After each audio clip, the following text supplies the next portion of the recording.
We all want high-quality cannabis, but high-quality cannabis cultivated by people that genuinely have a love for the plant is preferred.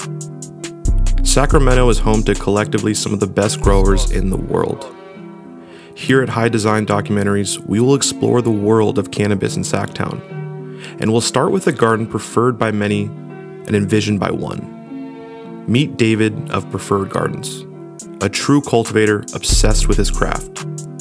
15 years of enduring the hardships of cannabis cultivation, from federal raids to having to continuously persevere through Sacramento's unique cannabis regulations. Nothing has stopped David from his passion, a passion that has led him to innovate in the mixed lighting space, producing a quality of flower that is truly mind-blowing. In this episode, we will cover the history of David and Preferred Gardens as they rise in California's cannabis industry and beyond.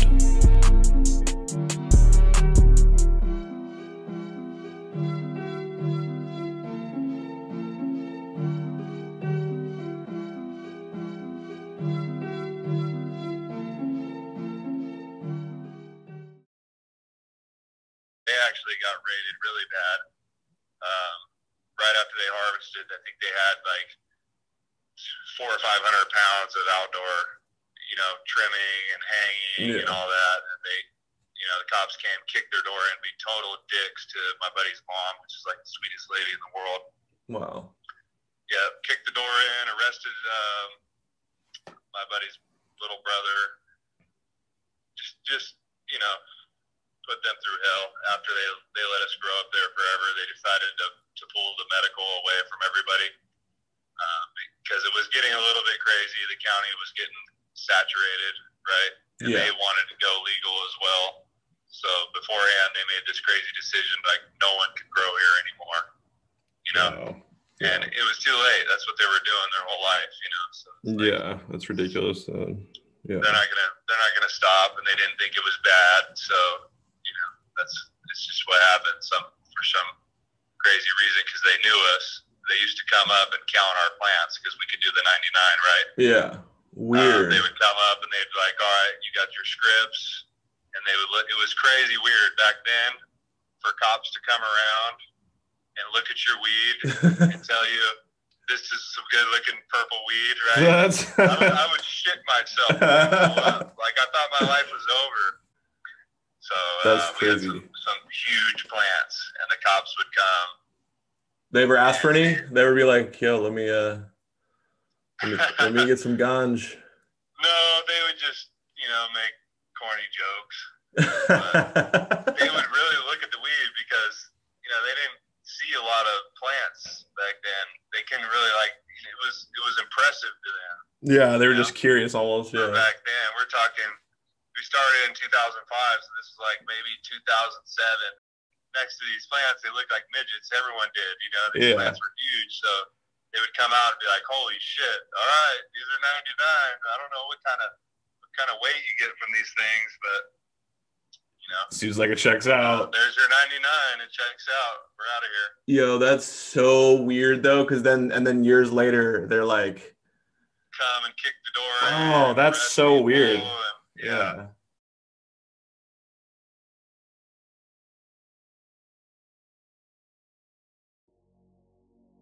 David encapsulates the odyssey of cannabis from black market through medical to recreational as it was experienced by the growers themselves. These were the people who underwent violent raids, tense licensing protocols, as well as the rewards of choosing to go through the shit rather than tiptoe around it and inevitably stumble. Their story provides valuable perspectives concerning new industries that are in large part defined by the process by which the state and the market assimilate them into their own means of distribution and production. This is the quote, shit I referenced earlier, that David and Preferred Gardens would often find themselves positioned against. More on that later. With sensitivity for and pride in the work and materials they used, David and Preferred Gardens delivered both a quality product that is highly sought after as well as a business model many grow operators would hope to replicate. However, their success is rooted in certain moments of spontaneity peppered throughout their history, such as their pre-medical days, like when David and those he worked with accidentally utilized living soil, a preamble of sorts foreshadowing his and their natural sense of creativity and proclivity for excellent cultivation and innovation. They didn't necessarily know living soil was a thing at the time, but the process they found the most agreeable with their own ethos was indeed one of the best methods for the plants themselves. In other words, these motherfuckers had green hands and green minds. Fuck a green thumb. That wouldn't be enough for what they were dealing with and where they were headed. When you sit down to speak with David today, you're facing a man that has seen it all in the industry. He knows when pricing for various products is bullshit, where to get the quality stuff, usually through him and for the right price this time, and who's going to be able to actually shoulder the burden necessary to grow good weed, and a lot of it. You need someone to help you set up a new grow in Oklahoma? David is your guy. You're in Michigan and already got an operation but need efficient standard operating procedures? David's got it covered. He has hands at the ready, and if he doesn't at the moment, he knows how to find them and get them prepped and trained up to his standard.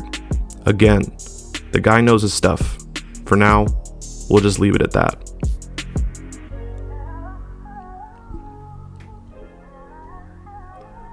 David was born in Sacramento, so it's no wonder he had the chance of one day becoming one of the pillars of excellence in the cannabis industry. Sacramento being one of the many cannabis meccas. That's not to say it wasn't without its own extensive series of trials and tribulations and unfortunate events. Whether it was navigating the ebb and flow of county regulations, violent raids that were the result of overnight legislative changes that arrived without warning, or the nuclear fallout following an officer's death in the line of duty, which itself specifically followed escalating tensions between a grow forced to operate within gray areas and a state that refuses to communicate distinct boundaries to safely operate within. The journey for David and his associates has been, to say the least, a hard-fought battle. The story begins in 2005, when David, one of his close childhood friends, and his friend's mom started growing on her property. Following the late 90s introduction of medical licensing, they started off with 40 or 50 plants. As David describes, quote, "It was a boatload of work, hand mixing soils, things that I think were outrageous now. But people really like that stuff, the bat guano and bone meal. This would be the living soil that we mentioned earlier, that is regarded so highly today. And these guys were just doing it accidentally." This went on for about 5 years until David transitioned to indoor, which was due in large part to his need to be independent and more localizable. He had been driving multiple hours to and from the site, but now he'd rent, strip, and gut a bunch of houses, then set them up as a collection of medium-sized grows. Sadly, the beginnings of this era are defined by David merely breaking even monetarily, as cops and other agencies continue to drop notices, restrict business opportunities, and breathe down his neck. Again, industries tend to struggle when they are forced to operate with one foot in the black market and one foot tiptoeing in circles around medical and recreational legitimacy. As a business within these conditions, you are truly burdened with the weight of independence as you find yourself alone in negotiating the responsibilities and consequences that inevitably arise. However, this independence also allows for David to claim the entirety of his pride and glory. His work is his work. Indeed, we define ourselves by the obstacles we overcome. And David has overcome a lot of shit. As is probably crystal clear at this point, David's journey through the chaotic terrain of cannabis cultivation was largely obstructed and challenged by shifty county regulations. And this, of course, was a common at the time, and still is. Other companies like Alien Labs, Lumpys, and Green Dawg that operated in and around Sacramento. Alien was in Redding, Lumpy was in Vacaville, and Green Dawg was in Grass Valley, all played within the narrow margin between the black market and the imminent licensing and regulation. At the time, they all, like David and Preferred Gardens, were diamonds in the rough.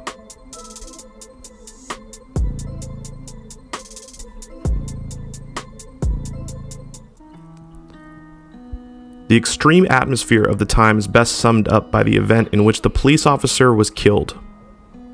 An event largely caused by regulatory ineptitude.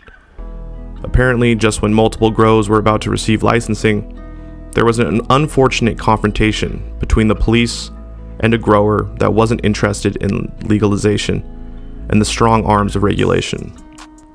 It would seem to me that the word regulation to this and many growers came as a threat that did little other than escalate tensions within an already volatile relationship between growers and the counties they operated within throughout Sacramento. An unfortunate story, but a story that has caused turbulence and having to restart everything. We have officers down, and we can't get him out.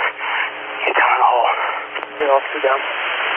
And here's additional people up here by the pool. Police surround the home where one of their own was shot and killed trying to do his job. Neighbors say they heard the commotion but couldn't tell what was going on. We woke up to gunshots. You woke up to gunshots? Yeah, gunshots and helicopters and sirens. It was just like, oh my lord, my fight or flight mode kicked in, and it was like, stay calm. Leslie Rich lives just yards away from the home where Deputy Brian Ishmael was shot. Rich says he had responded to this area before. He was very kind, and he was always good with my kid. The El Dorado County Sheriff says 2 people have been arrested in connection to this shooting. One of them had been shot and was taken to the hospital. The sheriff says there could be other suspects still out there, making some neighbors feel uneasy. Sacramento County Sheriff John DeAugustini says the legalization of marijuana doesn't remove all crime. To say this is just medicine and does no harm, and that the California laws that have been passed are going to be able to adequately prepare us and deal with this situation is a fallacy. The El Dorado County Sheriff says that there was an estimated 75 plants at that illegal grow. He also tells us that the FBI is assisting in the sweep for evidence at the crime scene. Still more to come on this. All right, Ryan, thanks so much for that live update. Immediately following the spread of the news that an officer had been killed by none other than a grower, the plans to initiate regulation and licensing in El Dorado County was scrapped. David and his team had invested an insane amount of resources into one of their grows in El Dorado County, and right as they thought the county was going to give out licenses, this incident with the police officer occurred. Now, the county didn't vote to ban commercial cannabis, but the bureaucracy there denied all potential license applicants by not allowing any of them to get their fingerprints done, which is a requirement to be issued a commercial cultivation license in the state of California. Growers around the county had purchased and invested millions of dollars into land and had lost everything. To this day, no commercial cannabis licenses have ever been issued in El Dorado County. And the sad event that occurred in El Dorado County had sent a shockwave around Sacramento. The counties weren't exactly excited at the prospect of quote-unquote violent criminals gaining financial and infrastructural legitimacy, especially if particular grows were almost certainly going to continue operating within the gray area, siphoning off most of their profits from illegal markets. Considering all of this, what would be the advantages of licensing for these grows? For whom do regulations serve? Well, if you asked people like David and others of their stature, they would tell you it's not the growers or even the public. Regulation is largely a means of controlling the market, which can be a symbiotic relationship that allows an industry to flourish. However, as we have seen, this is not the case for this industry in particular. At best for the cannabis industry, it's a nightmarish bureaucracy. And at its worst, it's bleeding the cannabis market of all of its capital and potential to develop and expand. However, one hopes that all of these obstacles were merely the necessary hardships that led to the light at the end of the tunnel. And I believe that David is one of these people as well, that understands while right now times have gotten tough and it could be way easier to just be conducting a legal business, David has strived and continued to stay above board and keep his business legitimate, understanding the future and thinking long term.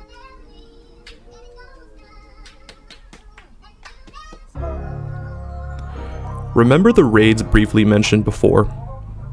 David was blindsided by 2 separate raids, all in 1 year, both of which were caused by regulatory decisions made without appropriate communication to the growers. It would seem that from the beginning, counties weren't interested in a mutually beneficial relationship with the cannabis industry, but rather wanted to offer legitimacy in exchange for a sense of servitude. I mean, I guess it makes sense. They've made so much money by way of the war on drugs and the necessity to arm militarized agents with expensive toys that legitimizing the cannabis industry's challenges at least one flow of state capital. It's no surprise that some counties in California to this day have not legalized or regulated the industry, and that some grows continue to operate in the shadows. And who can blame them? And of course, it's not all so harsh and cruel between the two quote-unquote groups. David and his crew have had many straightforward interactions, sometimes comically so, with regulatory agencies such as the police. Once in the earlier medical days, the police came by David's grow to check that it was all under code, which at the time was something like 90 plants. When the officer arrived, they were amazed. They had never seen anything like it. Rows and rows of plants that were nearly scrapping the ceiling. Buds the size of those pine cones that fall and kill people. Leaves like arrows from 300 that blot out the sun. One cop was so impressed they just stood in place silently, jaw hanging open. They didn't know what to say, so they would just start counting. 1, 2, 89, 90. Yep. They got 90 plants, y'all are good. And then they'd just leave. All this during the chaotic days where truly nothing was set in stone legislatively speaking. Even David and his crew were left speechless in those moments. It's sad to say, but these funnier episodes were few and far between, especially when one considers the onslaught of regulatory bullshit that David and the like were forced to trudge through. The hardships and turbulence of the ever-changing cannabis regulations in Sacramento and that of California has refined David and Preferred Gardens, creating a grower, an entrepreneur, and a brand that is truly authentic and obviously very resilient.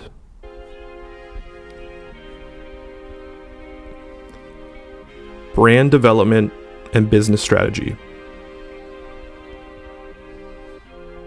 A few years ago, oil was surpassed by another commodity as the most valuable commodity in the world.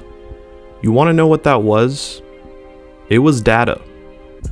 Data is now the most valuable commodity in the world. David and his team have optimized their entire business with data. David is an owner of a cannabis delivery company, and this delivery company allows him to collect data on consumer behaviors. David also collects data on his grow. Both data sets and analyzing those sets have helped Preferred Gardens provide the best possible product for customers. It also helps with innovation in the cultivation space. David is one of a few growers in the world that has the ability and know-how to produce high-quality flower via mixed lighting or light deprivation. While David started as just a grower, he and his team have been sure to focus on how data can be analyzed and utilized to make every aspect of their company better. And this is only the beginning. David's understanding of the importance of data will allow him and his business to continuously improve and get better as time goes on. David is a weed snob that is determined to prove that mixed lighting can produce just as high quality cannabis as indoor grows can. And in my opinion, I think he is close, if not already proving it. Now, mixed lighting or light deprivation is the future of cannabis cultivation. Why? Well, because people want high quality indoor cannabis, but the problem with indoor is that the amount of energy it uses, and long term, we will see a lot of growers start to switch over to mixed lighting from indoor, because the cost of indoor will be too much. Data has informed David. Around 70 to 80% of customers want high quality cannabis for an affordable price. And David and Preferred Gardens have adjusted and adapted to that data set. David is leading the way and innovated in the mixed lighting space. The quality of cannabis that Preferred Gardens has is absolutely insane. These light depths look, taste, and smell like high quality indoor cannabis. This insane quality being produced via mixed lighting by David and Preferred Gardens has allowed them to move into other states. Preferred Gardens will be moving to Florida and a number of other states. Whether David is consulting in states or the Preferred Gardens brand is in states, the amount of growth has been massive. Growers, celebrities, musicians, and entrepreneurs have reached out to David and his team to see if they can work with him, and in the long term, I think David is going to really be able to leverage his knowledge and standard operating procedures into a number of amazing opportunities to help grow the Preferred Gardens brand.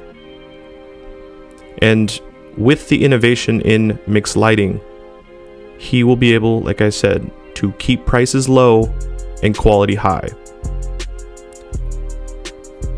By the way, if you haven't checked out any of the other high design documentaries, I highly recommend you guys go check out the last two, where I covered Berner and the Cookies Cannabis brand, and Ivan and the Jungle Boys. The links will be down below. David is someone that truly has a love for cannabis cultivation. While he has a vast knowledge of the business of cannabis, his true passion lies within innovating the cultivation space. One of the main reasons why I wanted to tell David's story was because he's a genuine guy. And in this industry, people like David are not very common. While the emergence of the commercial cannabis industry has brought a lot of good, there are some downfalls to it as well.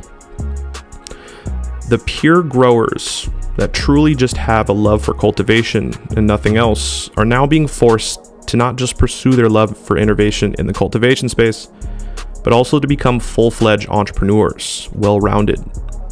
Whether you find that to be a negative or positive, the fact is, if you want to be successful in this cannabis industry, you have to understand cultivation and the business around it. I think David's story showcases the road that cultivators must take if they want to survive in this industry. Understand the business and marketing, or get left behind. Sacramento is home to some of the best growers in the world, and David's Preferred Gardens showcases that excellence.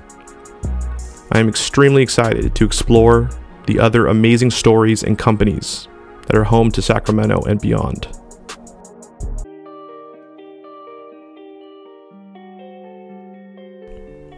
Thank you for watching this episode of the High Design documentary series. In this series, we will explore the cannabis industry's greatest minds. Let us know who should we cover next down below in the comments. Anyways, really appreciate you watching. This is LMC, signing out.